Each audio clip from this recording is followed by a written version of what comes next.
Coming up, only 3 games last night in the NBA, but still there was some of the biggest names in the game facing off and plenty for us to tell you about here on Locked On Now.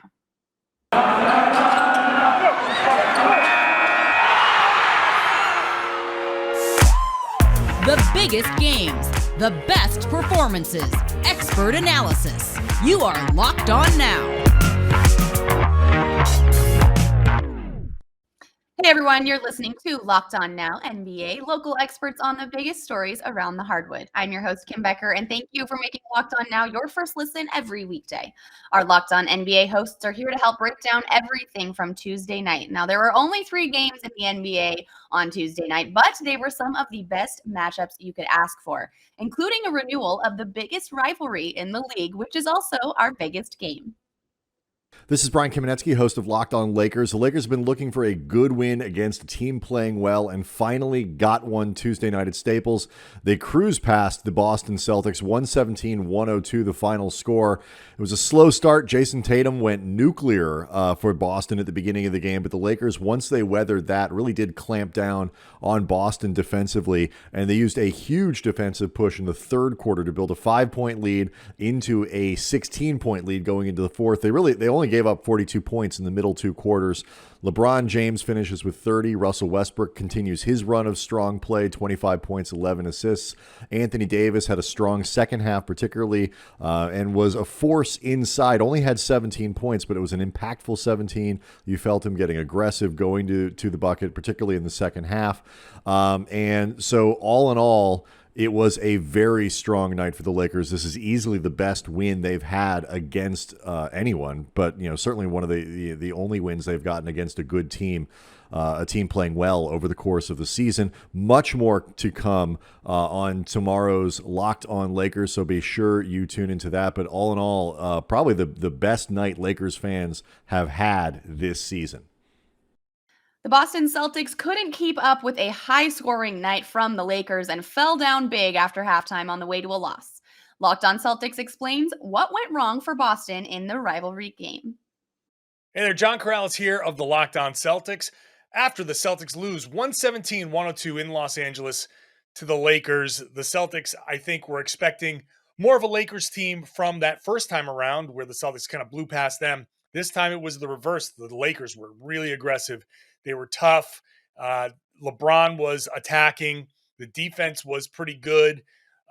Russell Westbrook was getting to the rim. The Celtics just didn't know what to expect there and didn't know how to handle it when it happened. It was a very tough kind of return to some bad habits for the Celtics.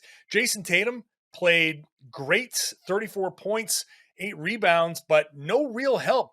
Yeah, you got some from Josh Richardson early. Yeah, Robert Williams was getting some lobs and a couple of big putbacks, some big highlights, but no other real help. They had depended a lot on Dennis Schroeder to be a secondary scorer without Jaylen Brown.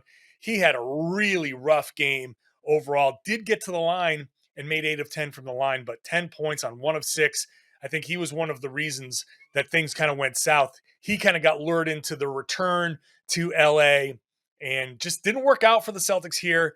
A disappointing loss. You could handle the loss to Utah. That was fine. Utah's an elite team. This was a game that the Celtics needed to have a successful road trip.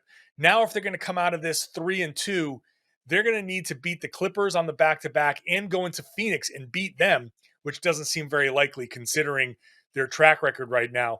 I'm going to talk about it all in the Locked On Celtics podcast, so make sure you're listening and subscribed on the podcast and to the YouTube page. The Brooklyn Nets went into Dallas last night and used a fourth quarter comeback to beat the Mavericks, and Kevin Durant took over, as he often does, down the stretch to get Brooklyn the big win. Our Locked On Nets host has the full details of the win from the Brooklyn side. Doug Norrie from Locked On Nets here, coming at you following a 102-99 win for the Brooklyn Nets on the road against the Dallas Mavericks. Brooklyn came down from as many as 17 in this game, was looking bleak, but led by a fourth quarter charge by an absolute assassin performance late by Kevin Durant. Patty Mills steps up with some big shots as well.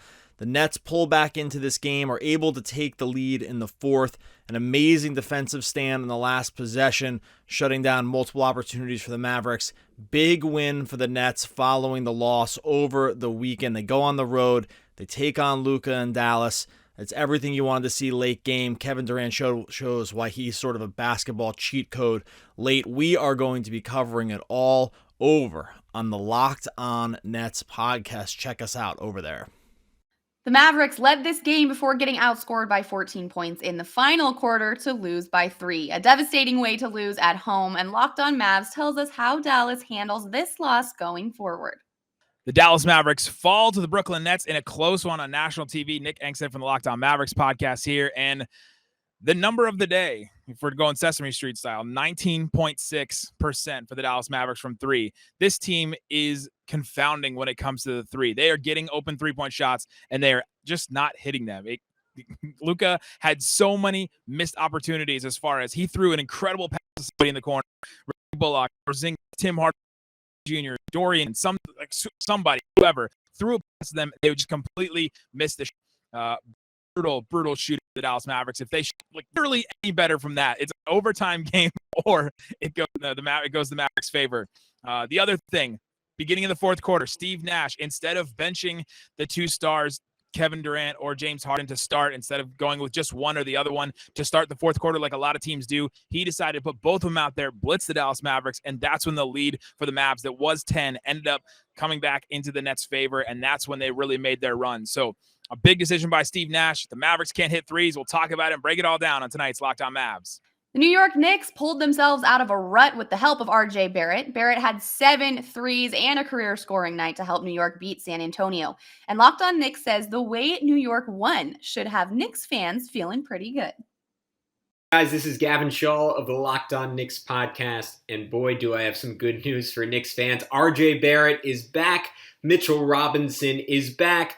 The New York Knicks are back in the win column. Finally, a 121-109 victory over the San Antonio Spurs to end a 3-game losing streak that felt longer than 3 games. And Barrett in particular was incredible tonight, mired in the league's worst shooting slump from 3, literally over the last month. He broke out in a big way, going 7 of 8 from distance, matching a career high with 32 points. Generally looked a lot more engaged defensively, threw some great passes. It was the game that everyone was waiting for from Barrett. Similar stuff for Mitchell Robinson, benched for the first time all season in favor of Nerlens Noel. Mitch played with force and coordination on both ends of the court that just has not been seen since last season. Had 7 offensive rebounds in his first 12 minutes on the court, and was generally a presence around the basket on both ends.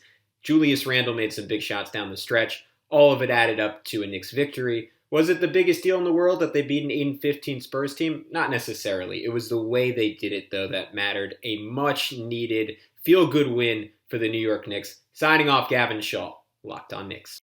That's a wrap for us. Thanks so much for making Locked On Now your first listen every day. For more on the association and your team, make your second listen Locked On NBA and your team's Locked On podcast. I'm Kim Becker. This has been Locked On Now, Locked On your team every day.